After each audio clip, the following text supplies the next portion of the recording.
আসসালামু আলাইকুম সুপ্রিয় দর্শক, এটা হচ্ছে ইন্দোনেশিয়ান স্মার্ট নেপিয়ার ঘাস। আপনারা যারা গরু ছাগল পালন করেন তাদের জন্য। আর একটা বিষয় হচ্ছে যে এখানে আমেরিকান 5G গুয়াতেমালা হাইব্রিড ঘাসের চারা রোপণ করা হয়েছে।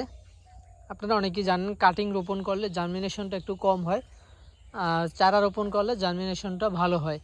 তো এখানে যেইগুলা চারা রোপণ করা হয়েছে একটা জিনিস দেখাই, এই যে চারাটা কিন্তু একদম নিচ থেকে আবার আরেকটা বের হয়ে গেছে, আবার মাথাটাও কিন্তু পরিপুষ্ট এখনো। তো গাছটা এরকম মানে গুয়াতেমালার চারাটা ভালো রেটিং পাওয়া যায়, তবে তুলনামূলক চারারও দাম বেশি।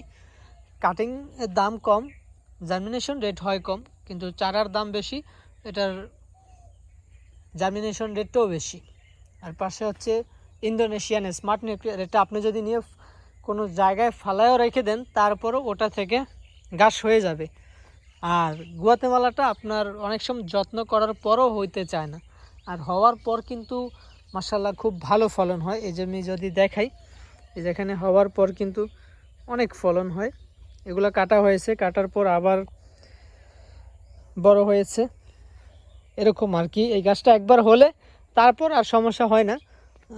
আর ইন্দোনেশিয়ান স্মার্ট নেপিয়ার গাছটার ক্ষেত্রে আপনি যদি এটা ফালায়ও রেখে দেন তারপরও আবার এটা চারা থেকে একটা সোপা হয়ে যাবে, বা কোনো কারণে যদি জমি চাষ করেন গাছটা রাখবেন না, অন্য গাছ লাগাবেন, সেক্ষেত্রে চাষ করার পরে আপনি সব কিছু ফেলে দেওয়ার পরেও দেখবেন আবার ওই জমিতে ওই স্মার্ট নেপিয়ার গাছটা অটোমেটিকভাবে হয়ে যায়। যদি কোনো একটা কাটিং থাকে বা কোনো একটা টুকরা থাকে সেখান থেকে এটা হয়ে যায়, এটা মারা যায় খুব কম আসলে এই স্মার্ট নেপিয়ার গাছটা।